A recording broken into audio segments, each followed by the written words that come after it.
Mga kapatid, kami ni Apolos ang ginamit kong halimbawa para sa iyong kapakinabangan upang matutuhan ninyo ang kahulugan ng kasabihang huwag lalagpas sa nasusulat. Ayan, sabi po ng Biblia, okay, tinuturuan tayo ng Biblia mula po kay Apostol Pablo na ang isa daw pong gawain, isang pagsamba. Lahat po ng gawaing makarelihiyon ay dapat nakasulat. At hindi raw po dapat lalagpas doon po sa pamantayang binigay ng ating Panginoon. Okay? Lahat po ng bagay, lahat po ng relihiyon, lahat po ng uri ng pagsamba na hindi po sang-ayon ang Biblia at hindi po nakasulat sa Bible ay hindi po binibigyan ng Panginoon ng kapahintulutan na magpatuloy. Sa aklat po ng awit 127 verse 1 pababa, ito po ang sabi ng Biblia. Okay? Para po maintindihan po natin. Pakibasa ng malakas, kapatid. Maliban nga na si Yahweh ang nagtatag nitong bahay, ang ginawa ng nagtayo ay wala ring kabuluhan. Ayan. Sabi ng Bible, sige tuloy mo. Maliban nga na si Yahweh ang lunsod ay gumabay, ang pagmamasid ng bantay ay wala ring saysay. Ayan. Naintindihan po natin. Maliban ang Diyos ang magtayo, walang kabuluhan ang tagapagtayo. Kung sino man po siya, regardless kung siya man po ay nag-aral ng Bible school, regardless kung siya man po ay bihasa sa Biblia, okay, bagamat kinakailangan nasa Biblia, yung lahat po ng batayan ng pananampalataya ng isang tao. Pero kung hindi po ito itinatag ng Diyos, amen, at hindi po ang Diyos ang siyang naging pundasyon ng gawain yon, sino man po yung nagtayo na yon, hindi po i-consider ng Panginoon. Hello? Amen. Kahit meron po tayong dapat maintindihan at maunawaan. Una, ang isang gawain mula sa Diyos ay dapat pong nakabatay sa salita ng Diyos. Amen. Amen. Sa Matthew chapter 4, verse 4, ito po ang sabi ng Bible. Hindi lamang sa tinapay nabubuhay ang tao, kundi sa bawat salitang nagmumula sa bibig ng Diyos. Ang tao, hindi daw po pala nabubuhay lang sa tinapay. Ibig sabihin, yung tinapay, ito po ay tumutukoy sa mga pagkain pisikal. Amen? Kumakain po tayo ng kanin, kumakain tayo ng ulam, kumakain po tayo ng mga bagay na magbibigay kabusugan at kalakasan sa ating mga pisikal na katawan. Pero sabi ng Diyos, hindi lang dapat doon nabubuhay ang tao. Kadalasan tayong mga tao, trabaho tayo ng trabaho, hindi masama. Amen? Nagsusumikap, nagdo-double time, nag-o-overtime para po lumaki ang kita at meron siyang maidala sa kanyang pamilya na kung saan magiging maligaya at masaya ang buong sambayan. Okay po yun. Hindi ko po sinasabing masama. Pero ang problema, doon na lamang po nakatutok ang isip, puso at buhay ng mga tao. Hindi nila naunawaan na pag yung ating katawan ay namatay, amen, pag namatay po ang ating katawan, nabubulok, meron pa pong isa na haharap sa Diyos at yun yung ating mga kaluluwa. At pag yung kaluluwa mo ay hindi mo man lang nabigyan ng oras at panahon, napakainin ng salita ng Diyos. Hindi mo man lang nabigyan ng oras at panahon na kilalanin yung Diyos na gumawa ng kasulatan yon, haharap tayo sa hukuman ng Panginoon na tayo ay hahatulan ng ating Panginoon. Mga kapatid, hindi po importante sa Diyos kung gaano tayo kagaling. Hindi importante sa Diyos kung gaano kakayaman. Hindi importante sa Diyos kung gaano ka katalino. Kung wala kang totoong ugnayan at relationship sa Kanya, even yung yaman mo, hindi importante at hindi mahalaga sa Diyos. Hindi rin po yan makapagliligtas sa buhay ng tao. Dahil kung totoo na makapagliligtas ang kayamanan, hindi na sana bumaba si Kristo para ialay ang kanyang buhay sa krus. Bagkus, uutusan niya na lamang ang lahat ng taong magpakayaman para magkamit ng kaligtasan. Hello? And at the same time, magiging unfair kung sakasakaling yaman ang tanging paraan ng kaligtasan. Bakit? Di naman po lahat ng tao mayaman. Hello? May mga taong mukhang mayaman, pero hindi naman mayaman. Di po ba? Minsan nga kagaya nga po nung nangyari. O, pupunta sila, Brother Byron sa Quezon. Kasi minsan mali ang kaisipan ng maraming tao na porket may sasakyan, mayaman. Porket may motor, mayaman na. Ganun ang kaisipan ng marami. Hello? Hindi man lang inunawa kung paano nakuha yung sasakyan na yun, ano yung ginawa, paano niya nakuha yung mga bagay na yun. Amen. May mga tao po na mukhang mayaman, pero hindi mayaman. At hindi po nakabatay ang kaligtasan sa kayamanan. Dahil kung doon po nakabatay ang kaligtasan ng isang tao, may maipagmamalaki at maipagyayabang tayo. Hello? Amen. Kanina pong umaga, bago po ko tumumo dito, ay nag-usap po kami ng mag-asawa.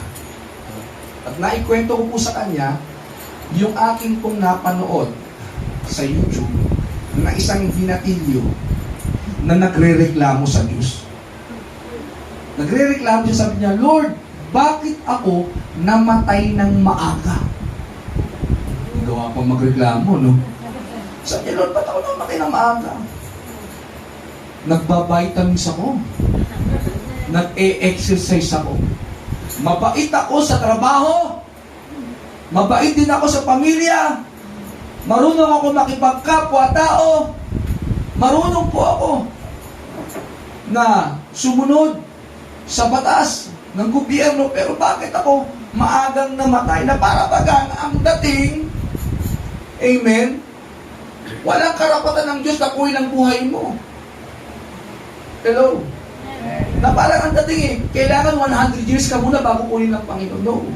Kaya sinasabi ng Bible, dapat tayong maghanda. Hello? Sa aklat ng Luke chapter 12 verse 15, ito pong sabi ng Bible, pakibasa. At sinabi niya sa kanilang lahat, mag-ingat kayo sa lahat ng uri ng kasaktiman, sapagkat ang buhay ng tao ay wala sa dami ng kanyang kayamanan. Amen. Wala raw sa dami ng kayamanan ng tao para ma-define ang kanyang buhay. Amen. At ang buhay na ito, mga kapatid, ay dapat nating pinaghahandaan. Sapagkat pagkatapos nating mamatay, meron pong tinatawag na life after death. Hello? Bakit ko po nasabi? Na pag namatay ang tao, meron pa pong susunod na buhay. Ano po ang ating pasyan? Nakakita na po ba kayo ng patay? Sino po rito nakakita na ng patay? Yan, Brother Mario. Amen. Nakapunta na po ba kayo ng lamay o libing? Nung nakalipas po yung nanay ni Brother Byron ay binawikan po ng buhay. Amen. Now, pag once na kayo po'y nakakita ng patay, alam natin na hindi na po ito gagalaw. Amen. Kahit anong gawin mo. Sipain mo man, suntukin mo man, balibag mo man, ano man ang gagawin mo sa kanya, hindi na siya gagalaw. Bakit? Merong nawala sa kanyang katawan kung bakit siya nagkakaroon ng pakiramdam. Hello? Tayo mga buhay, pag tayo po'y pinalo at kinurot, tayo po ay umaaray. Bakit? Sapagkat ang nakakaramdam ay hindi yung katawan lamang, kundi yung kaluluwa na nakapaloob sa iyong katawan. Pero pag yung kaluluwa mo ay umalis, kahit anong gulpi mo sa katawan ito, hindi na makakaramdam ng sakit. Bakit? Meron na pong umalis. At inyong kanyang kaluluwa. Itong kaluluwang ito, darating ang panahon, nahaharap sa hukuman ng Diyos para ipagsulit ang lahat ng ating mga gawa. Sabi po ng Bible, 2 Corinthians chapter 5 verse 10. Ayan, makitulungan ang ating kapatid para maunawaan ni Brother Abraham. Sapagkat lahat tayo ihaharap sa hukuman ni Kristo at tatanggap ng nararapat ayon sa ating mga gawa, mabuti o masama, Ayun. nang tayo'y nabubuhay pa sa katawan Lahat ito. pala ng tao, walang exemption. Bata, matanda, may tipid o wala, mayaman, mahirap, lalaki, babae. Amen. Kahit bakla at kahit tomboy, haharap ka sa Diyos.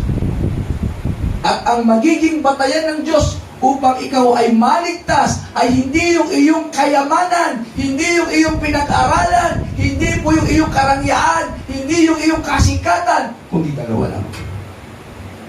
Ano ang ginawa mo nung nabubuhay ka pa? Ano ang ginawa mo para sa Diyos nung ikaw'y nabubuhay pa? Pangalawa, tinanggap mo ba ang kanyang anak na si Jesus bilang Panginoon at tagapagligtas? Yun lamang po ang itatanong ng Panginoon. Wala siyang itatanong na iba. Hindi niya tatanungin, kamusta ang negosyo mo? Hindi niya itatanong kung nakapag-aral ka ba? Hindi niya itatanong kung meron ka bang boyfriend o girlfriend. No. Hindi niya itatanong kung magkano ang nasa bank account mo. Ang itatanong niya, nung nabubuhay ka, anong ginawa mo para sa akin? Tinanggap mo ba ang aking anak bilang iyong tagapagligtas? At pagwas ng tao ay walang maisagot, siya po ay itatapo ng Diyos sa kapahamakang wala lang. Sabi po ng Hebrew chapter 9:27, pakinggan natin.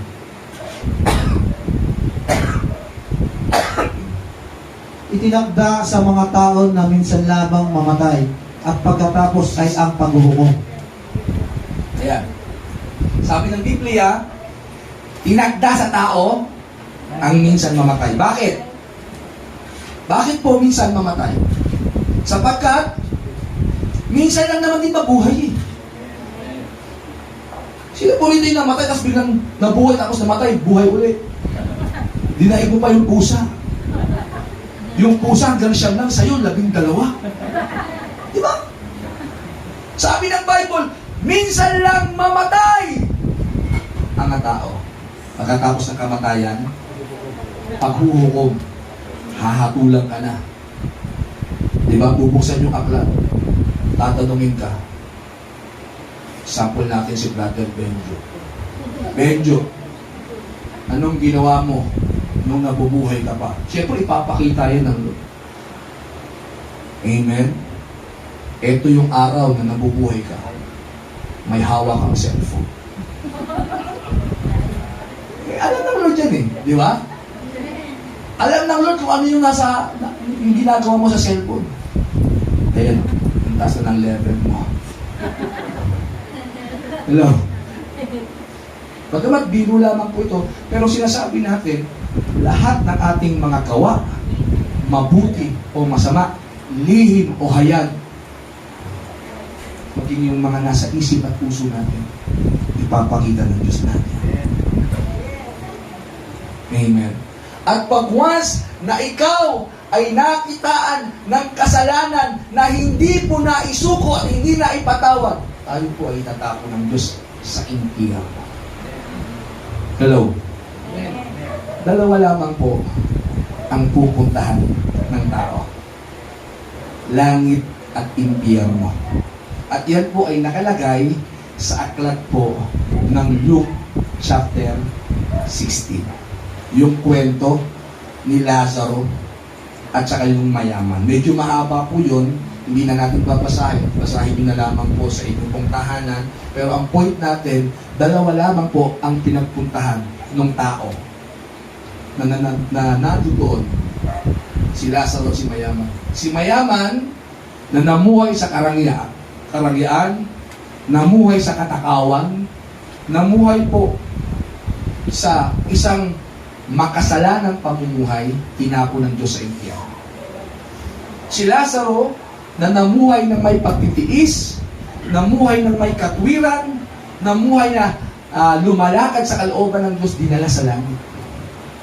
Dito, pinapakita ng Lord na pipili palang magbago yung ating situation. Oo, maaaring mahirap tayo sa lupang ito. Oo. Tama. Pero pagdating mo sa pangalawang buhay, baka mamaya ikaw pala ay milyonaryo si Teo. Kagaya lang nangyari kay Lazaro. Garuin nyo namuhay siya ng mahirap. Sa totoo lang, yung aso pa yung naawa. Lumalapit kay Lazaro para dilaan yung kanyang sugat. Nang sa ganun gumaling-galing man lang kahit papaano. Yung mayaman, hindi man lang mabigyan. At maambunan yung mahirap. Ano po nangyari? Kung sila po'y namatay, nabalik ka. Okay. Now, hindi ko po sinasabi na hindi maliligtas ang mayaman. Maliligtas ang mayaman, pero dadaan sa butas ng karay. Ito pong sabi ng Matthew chapter 19 verses 25 pababa. Anong sabi ng Biblia? Lubhang nagtaka ang mga alagad sa kanilang narinig, kaya't nagtanong sila. Taas mo, verse 23 mo. Sinabi ni Jesus sa kanyang mga alagad, tandaan ninyo, napakahirap sa isang mayaman ang makapasok sa kaharian ng langit. Sinasabi ko rin sa inyo, mas madali pang makadaan sa butas ng karayom ang isang kamelyo kaysa makapasok sa kaharian ng Diyos ang isang mayaman. Lubhang nagtaka ang mga alagad sa kanilang narinig, kaya't nagtanong sila, kung gayon, sino po ang maliligtas? Tinignan sila ni Jesus at sinabi, hindi ito magagawa ng tao, ngunit magagawa ng Diyos ang lahat ng bagay. Praise the Lord. Okay. Sabi po ng Bible, yung mayayaman, mahihirapang maligtas. Hindi naman sinabi hindi maliligtas. Mahihirapan. Pero mas maigi pa nga daw yung kamelyo na makapasok sa butas ng karayo. Bakit mahihirapan? Hello, alam niyo kung bakit? Although siguro wala naman sigurong mayaman dito. Taas nga po ang kamay. Okay lang po yung pinagpala. Hindi naman tayo siguro sobrang yaman talaga gaya nila Henry C. Di ba? Lucio Tan. Sino ba? Subeldi Ayala. Amen. Sino ba yung mga kamag-anak ni Subel dito? Amen. Nangyayama lang mga yun. Ay, si Sister Jen, mayaman yan. Alam natin mayaman ang kapatid sapagkat yung kamag-anakan niyan worldwide. Kahit saan ka mapunta, may kamag-anak yan si Sister Jen. Pag tumungo ka ng Mars at buwan, may nakatira itong kamag-anak mo. Amen. Hindi po masama maging mayaman. Pero bakit mahihirapan ng mayaman makapasok sa langit? Kasi kadalasan sa mga mayayaman, marangya, very luxurious yung buhay. Meron na po ba kayo nakitang mayaman? Nagwalis? Try mo utusan yung mayaman. Magwalis ka nga din. Hindi ako inuutusan, ako nag-uutos. Mayaman ako. Di ba? Kasi may kaya na silang magbayad ng tao na gawin po yung bagay na hindi nila kayang gawin. Hello? Pinapakita lang natin na pag once na ang isang tao po ay mayaman, mahihirapang makapasok sa langit kasi ang aarte. Hello? Amen. Now, ano po ang paraan para tayo po ay makapasok sa langit? Ang una, ang ating Panginoong Jesucristo. Alam natin to, John 3:16. Sabi ng Bible, gayon na lamang ang pag-ibig ng Diyos sa sanlibutan. Binigay niya ang kanyang kaisa-isang anak upang ang sinumang sumampalataya sa kanya ay hindi mapahamak, kundi magkaroon ng buhay na walang Okay. May pag-asa. Mayaman, mahirap, may pag-asa. Sabi diyan, gayon na lamang ang pag-ibig ng Diyos sa sanlibutan na kanyang ipinagkaloob ang kanyang bugtong na anak na ang sino mang sumampalataya. It doesn't matter kung mayaman, mahirap ka. Pag sumampalataya ka, ikaw po'y kahahabagan ng Diyos na maligtas. Now, ang tanong, Pastor, sumampalataya na ako. Okay na ba yun? Hindi. Hindi pa po sapat na tayo ay sumasampalataya. Sapagat ang sabi ng Santiago chapter 2 verse 17, pakibasa ng malakas. Gayon din naman, patay ang pananampalatayang walang kalakip na gawa. Ayan. Hindi po pala sapat na tayo ay sumasampalataya. Lakipan mo ng gawa. Pero doon sa mga tao na ngayon pa lamang magsisimula sa lakbayin nila kay Kristo, mahalaga ang pananampalataya. Amen. At ang pananampalataya ay mangyayari at magaganap lamang once na ang tao ay magsimulang aminin ang kanyang kapagkakasala, pagkakamali, at magsimulang magsisi. Matthew chapter 4:17, ito pong sabi ng Bible. Ito po ang pangaral ni Kristo. Hindi siya nangaral ng relihiyon, hindi po siya nangaral ng anumang sekta o denominasyon. Ang pangaral ni Kristo na siyang pinapangaral namin ngayon, pagsisisi. Mula noon ay nangaral si Jesus. Itinutulong niyang magsisi kayo at talikuran ang inyong mga kasalanan sapagkat malapit nang dumating ang kahitan ng langit. Ang ipinangangaral ng isang mangangaral ay hindi yung pag-anib sa relihiyon, hindi yung pag-anib sa church, hindi yung pag-anib sa denominasyon, kundi turuan ng mga taong magsisi. Maraming mga tao meron po tayo nag-comment, taga-dating daan ng kamatayan, nagyayabang at nagmamalaki na yung kanilang pong pinuno na ngayon ay patay na, ay gifted daw. At yung kanilang gawain lang ang inanoint ng Lord at maliligtas. Amen. Sumagot naman yung iglesia ni Manalo, yung mga tulisan. Hindi. Yung iglesia lang namin ang maliligtas. Kaya, umaringin na kayo sa aming iglesia. Kahit ikaw ay sugarol, kahit ikaw ay naninigarilyo, kahit ikaw ay umiinom ng alak, kahit ikaw ay babaero, lalakero, bakla at tomboy, kahit ikaw ay gumagawa ng kasalanan, ligtas ka! Totoo ba yun? Yun po ba ang sinasabi ng Biblia? Amen? Ano pong sabi ng Biblia? Basahin po natin, Romans chapter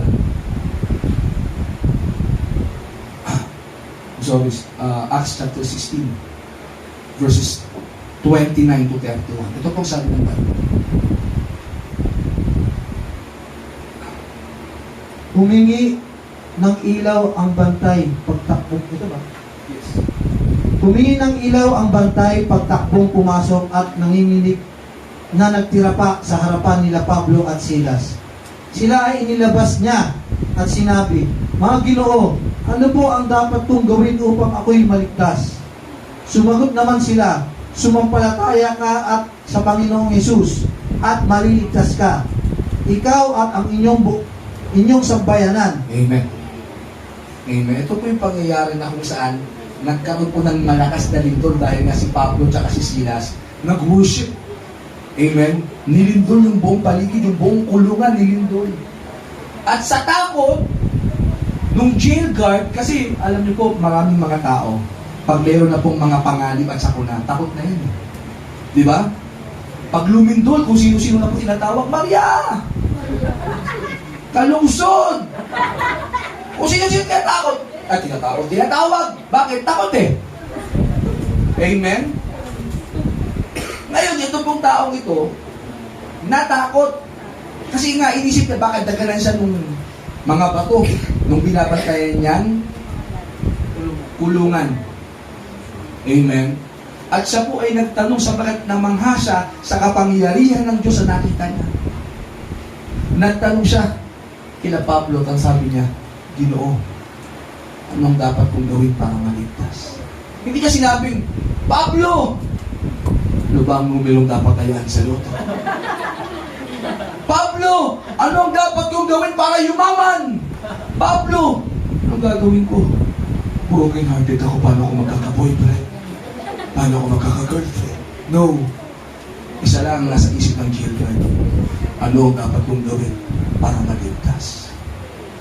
Naitanong na ba natin sa sarili natin na kung sakasakaling babawian tayo ng buhay ng Diyos ngayon? Ligtas kaya tayo? Naitanong niyo ba sa sarili niyo? Ay, ano bang dapat kong gawin para maligtas?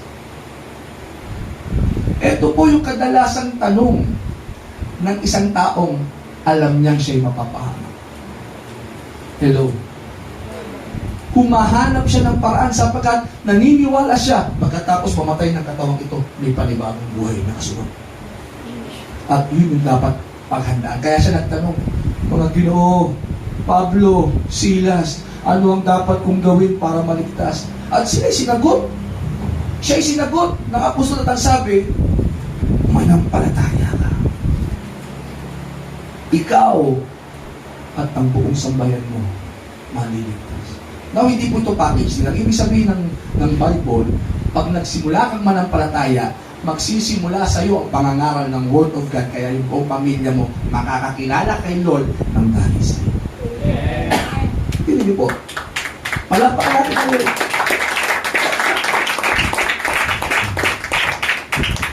Nakakatuwa. Si Brother Marilo, dati naisama niya yung kanyang misis, si Sister Susan. Nasa amin na rin po yung kanyang anak. Ngayon po yung kanyang kuya. Huwag tayo magtaka, pati aso isasama na po ng kanyang kapatid. Bakit? Gusto niyang maligtas ang kanyang buong sambayan. Hello? Amen. Kinakailangan lang natin sumampalataya. At yung patunay na ikaw po'y sumampalataya, ikaw po ay nagsisisi. 1 John chapter 1, verse 8 and 9, ito sabi ng Bible. Pakinggan natin. Ano sabi ng Bible?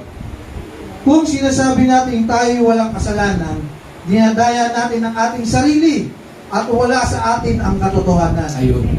Subalit kung pinahapahayag natin ang ating mga kasalanan, patatawarin tayo ng Diyos sa mga ito at lilinisin tayo sa lahat ng ating kasalanan sapagkat siya'y tapat at matuwid. Ayan. Kung sasabihin ng tao, di ko na kailangan ng Lord. Di ko na kailangan mag-born again. Di ko na kailangan umamin pa ng bagong religion. Wala akong kasalanan. Malinis akong tao. Mabait ako. Pag sinabi daw ng isang taong yun, siya mismo ay nagsisinungaling. Sapagat lahat ng tao, makasalanan. Pati si Pastor, makasalanan. Ang kaibahan lang natin sa mga taong gumagawa ng kasalanan, ito, 1 John chapter 3, 8 to 10. Pakinggan ninyo. Ito yung pagkakaiba ng born again na nakakilala sa Lord sa isang tao na walang pagkaunawa at pagkakilala sa Lord. Okay, lahat tayo makasalanan, pero hindi tayo lahat nagpapatuloy sa kasalanan. Ito sabi ng Bible. Ang nagpapatuloy sa pagkakasala ay kampon ng Diablo. Ayun. Sapagkat sa simula pa'y nagkasala na ang Diablo. Oh. Kaya't naparito ang anak ng Diyos upang wasakin ang mga gawa ng Diablo. Ayan. Dito makikita natin kung sino yung mga anak ng Diablo. Taas mo ang kamay. Ng mga anak ng Diyos. Ang anak ng Diyos, yung sabi ko. Kasi wala namang anak ng Diablo. Pero ba dito? Natawa na kayo. Iwitingin eh. Sino yung anak ng Diablo dito? Papatayin ko. Sabi ng Bible, yung gumagawa ng kasalanan at nagpapatuloy sa paggawa ng kasalanan, ano? Anak ng Diablo. Pag isa kang Kristiyano, regardless kung Kristiyano ka, pero pag isa kang anak ng Diyos, yet nagpapatuloy ka pa sa paggawa ng kasalanan, hindi ka anak ng Diyos. Kahit ano sabihin mo, born again ako, pero nangangalo niya ka, hindi ka anak ng Diyos.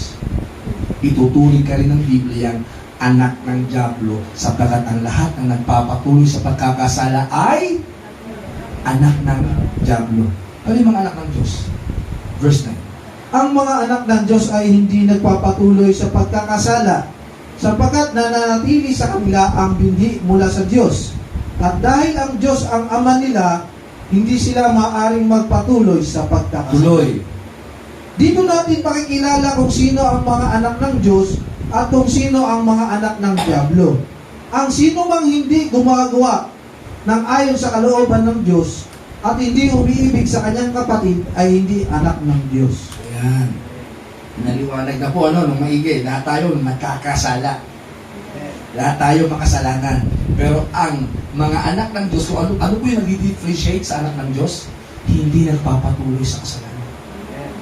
Naunawaan niya, mali pala yung paninigarilyo. Yung mga anak ng dyablo, tuloy lang. Diba? Nakakatatlo kaha pa yan per day. Amen? Pero pag anak ka ng Diyos at nalaman mo, mali pala yung paninigarilyo. Iiwas ka na. Hello, sino po dati rito yung umiinom ng alak sa kamay? Amen? Almost lahat ng kalalakihan. Meron din naman, ayun, si Sister Pearl, meron umiinom din na. Amen? Katagayan niya si Brad Pixie. Amen? Brad, sino ba tumatagay? Sino ba yung ano? Si nanay, mabira, pati yung nanay, kasama na. Kayo nang bahala rito, ha? Meron tayong MP. Oh, pati yung yelo. Sabi na ni Sister Abay, pulutan. Oo nga pala, no? Okay, bibili po ako. Sila magpapamilya. Amen? Hello? Wala yung pagkakilala sa Diyos, pero nung maiunawaan nila na yung pala ay ikinasasama ng loob ng Lord. Hindi sila nagpapatuloy. Amen? Yun ang pagkakaiba ng mga tunay na anak ng Diyos. Hindi nagpapatuloy sa kasalanan. Makasalanan, pero hindi nagpapatuloy sa kasalanan. Amen. Sabi ng Bible, ang nagsasabing wala siyang kasalanan ay nagsisinungaling. Pero, sabi ng Bible, verse 9, kung tayo ay aamin ng ating pagkakamali at pagkakasala, patatawarin tayo ng Diyos. Mahirap kasi magpatawad sa isang taong ayaw humingi ng tawad. Amen? Paano mo bibigyan ang taong ayaw naman humingi? Sabi ng Bible, humingi kayo at kayo ay bibigyan. Therefore, may pagkilos. Paghingi. Hello? Amen? Kaya nga ako mga kapag gusto ko manghingi sa inyo. Alam ko, ibigay kayo. Kasi sabi ng Bible, di ba? Humingi at kayo ay? Hindi naman sinabi humingi at kayo pagdadamutan. Tama ba, sis? Kaya kapatid, alam niya, hindi ko na hinihingian yan. Nagkukusang loob na yan. Di ba, kapatid? Hello? Amen? Ang sino mang taong lalapit sa Diyos, hihingi ng tawad, patatawarin ng Lord.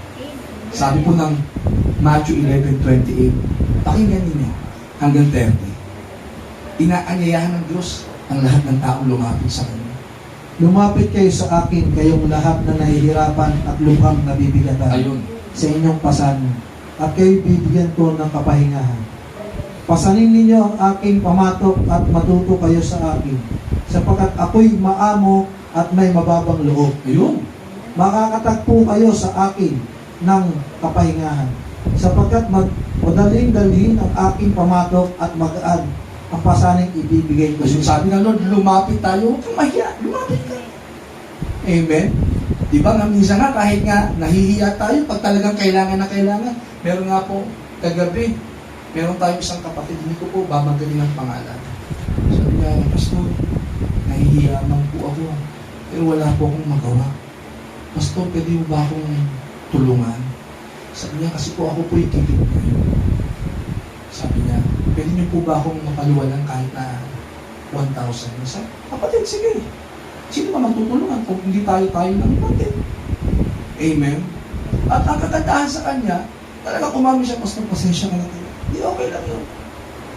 Kaysa naman yung ma-pride ka na, wala ka ng pera, pinagbumukha mo pang mayaman ka. Sabi ng Lord, lumapit kayo kayong nabibigatan at napapagalan mo ba? Pagod na pagod ka na ba sa kasalanan bitbit mo? Hello? Hirap ka na ba sa sumpa ng kamalian na meron sa puso mo? It's time for you. Lahat ng yan ay ipagkaloob lang sa Diyos. At bibigyan kayo ng kapahingahan.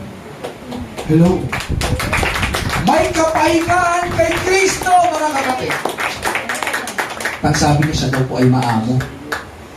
Minsan kasi ang tingin ng marami sa Lord nangangagat eh. Di ba? Ba't ayaw mo lumapit siya, baka kagatin ako? Hindi. Maamo yan.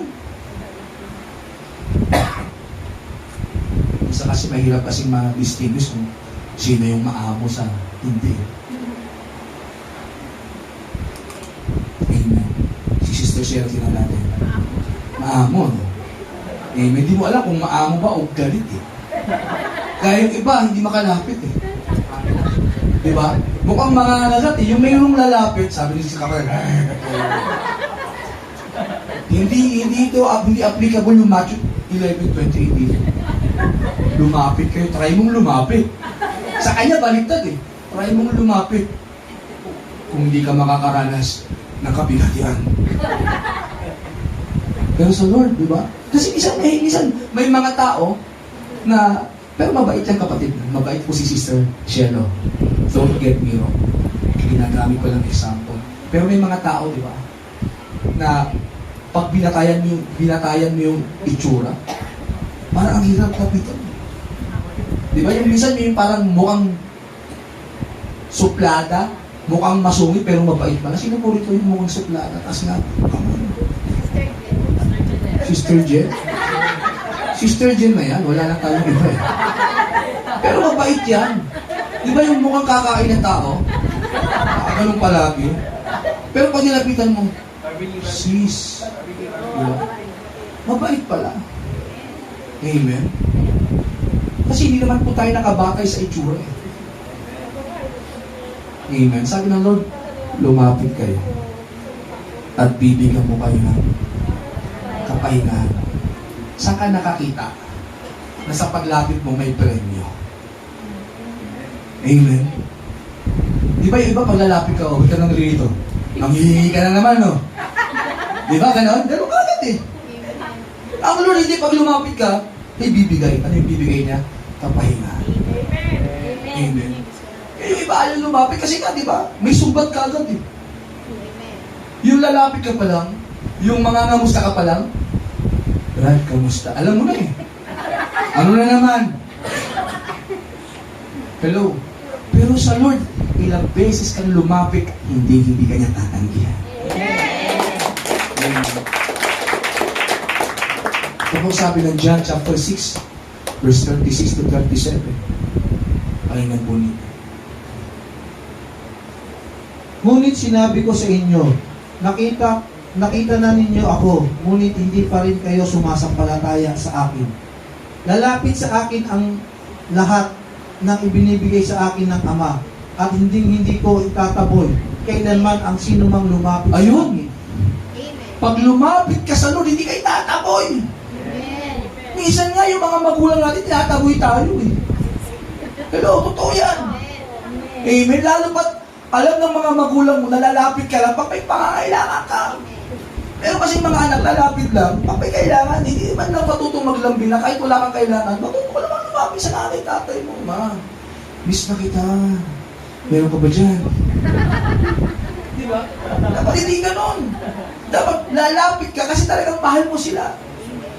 Di ba? Yung minsan kahit pa paano, magdadala ka mo lang ng pamilihan ka, ma, kumain ka na ba? Tama-tama, meron ako, pero akin lang to. Nag-alo ka pa? Kasi nag-alo. Yung magdadala ka, sobrahan mo para pati yung buong pamilya mo makakain kasama mo. Di ba ang gandang pakita? Sama-sama kayong, di ba, kumakain. Gano'n kami. Yung aking busong anak si Yumi, nag-aamusal kami. Nakita niyang tulog pa si Kuya, si Eugene. Hindi yan titigilan na hindi gumising. Kasi gusto niya lahat kami sama-samang mag-aalmusal. Sama-samang magpito.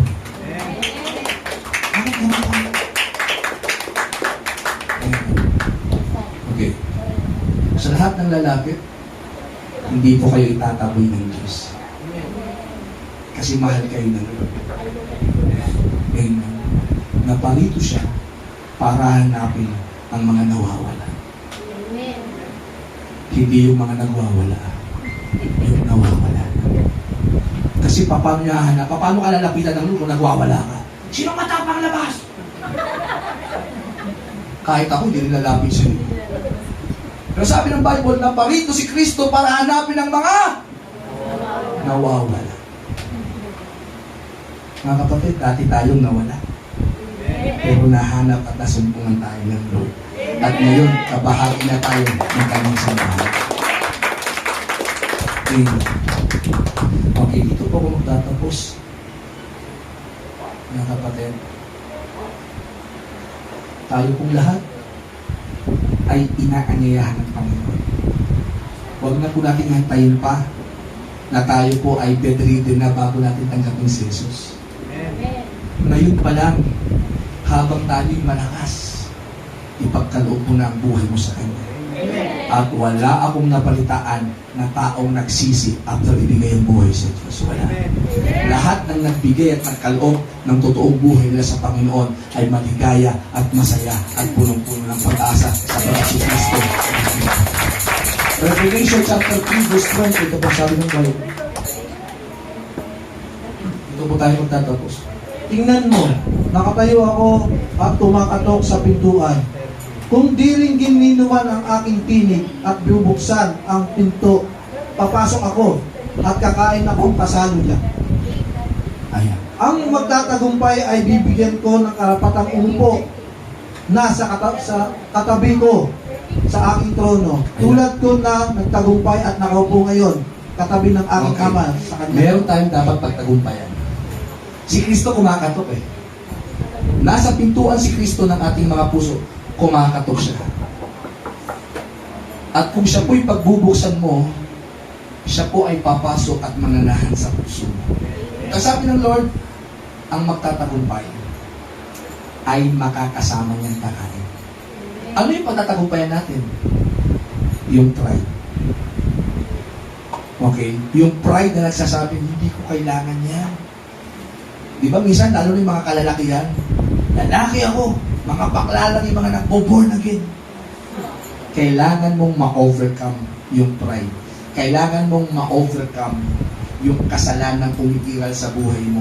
At pag na-overcome at naisuko mong lahat sa ating Panginoon, magtatagumpay ka at ikaw ay kakain kasama niya. Ngayon, tayo po ito ngayon lahat. Sa oras na ito, inaanyayahan ko si Brother Edgar na lumapit sa harapan. Kapatid, pwede ka bang lumapit? Sige po, huwag po kayong mahihiya. Okay. Tatanungin ko po kayo. Sa inyo pong napakinggan, nais niyo po pang tanggapin si Jesus sa buhay niyo. Okay, wala po tayong ibang gagawin kundi isa lang. Sundin yung aking panalangin. Ito po yung panalangin. Excuse me. Panalangin ng pagsisisi. At pagkatapos nito, meron pong mangyayari sa inyo. At papasahin natin mamaya kung ano yung mangyayari sa buhay ni Brother Edgar. Okay? Sabihin niyo po ito, Brother Edgar, ng malakas. Amang Diyos, sa hapong ito, ako'y lumalapit, nagpapakumbaba, at humihingi ng tawad sa aking mga kasalanan at mga kasamaan. Dalangin ko na ako'y patawarin mo at malinis sa dugo ni Jesus. Panginoong Jesus, binubuksan ko ang aking puso. Tinatanggap kita bilang Panginoon at tagapagligtas ng aking buhay. At mula ngayon, pagharian mo ang buhay ko. Gabayan mo at patnubayan patungo sa iyong kaharian. Salamat po in Jesus' name. Amen. Sige po, palakpakan natin.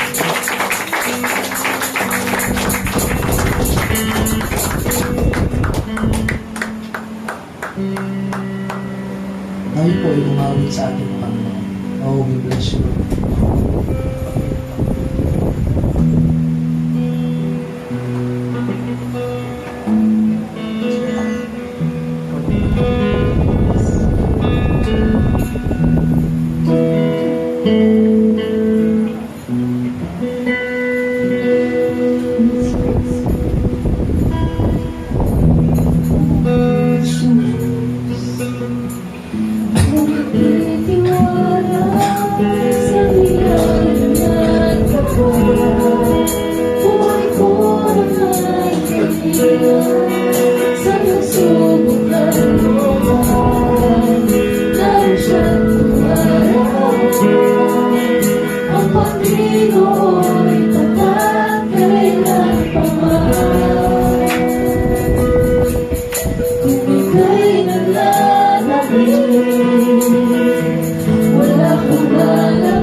For the very last time.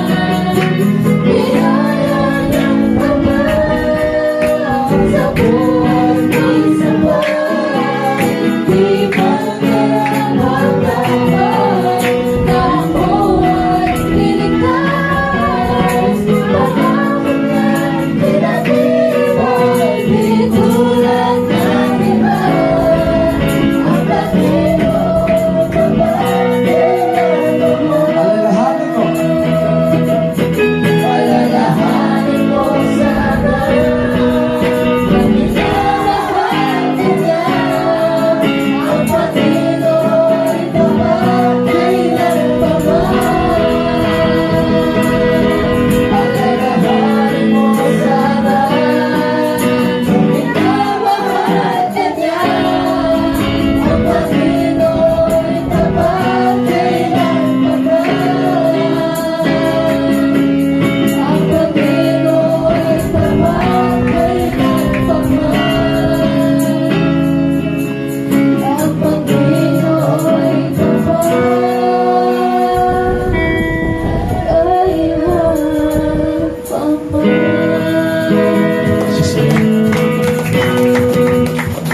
Closing prayer.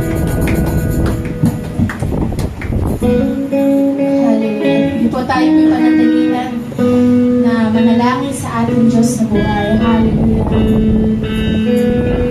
Aming Diyos, aming Ama na nasa langit, Panginoon, nagpapasalamat po kami, Panginoon, sa mga salita mong aming napakinggan, Panginoon.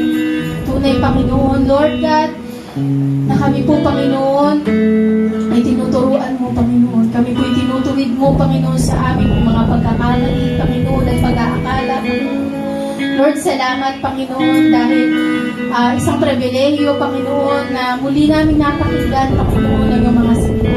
Dalangin namin, Lord, ito po'y maitago namin, Panginoon, sa pinakamainam na bahagi ng aming puso. At maging daan, Panginoon, ang mas malalim naming relasyon sa iyo, Panginoon. Lord, nais mo pong kami po'y magtiwala sa iyo, Panginoon. Nais mo pong kami po'y manampalataya, tanggapin ka at pagsisihan namin, Panginoon, ang aming mga kasalanan, Panginoon. Lord, maraming salamat, Panginoon. Dahil tunay nga, Panginoon, Lord, tinutuwid mo kami at inilalagay, Panginoon, sa iyong kalooban, Panginoon. Sapagkat, Lord, walang ibang daan, Panginoon, kundi ikaw lamang ang tunay na daan, Panginoon. Ang katotohanan at kaligtasan, Panginoon, ay ikaw lamang, Panginoon, ang tunay na kasagutan. Kaya naman, Lord, maraming salamat sa iyo, Panginoon. At dalangin namin, Lord, sa pansamantala namin pag-iwalay, Panginoon, ang patuloy mo pong pag-iningan sa aming buhay. Lord, dalangin namin lahat po ng aming pong napakinggan, Panginoon, ay patuloy namin maisabuhay, Panginoon. Ito po hindi masayang o maagaw na kaaway, Panginoon. Ito po, Lord, ay maging buhay namin, Panginoon, hanggang sa muli mong pagparito, Panginoon. Lord, turuan mo kami, tulungan mo kami, Panginoon, sa kung ano po, Panginoon, ang nararapat at kalooban mo sa amin, Panginoon. Lord, mangusap ka sa amin, Panginoon. Lord God, kaya naman maraming salamat, Panginoon, sa pagmamahal mo sa amin, Panginoon. Tunay po, Panginoon, hindi nagbabago noon, ngayon, hanggang sa mga darating pang panahon, Lord, ikaw ay mananatili, Panginoon. Kaya naman po, sumayo po ang pinakamataas na papuri, pagluwalhati, pagsamba, pagdakila at pasasalamat. Ito po nga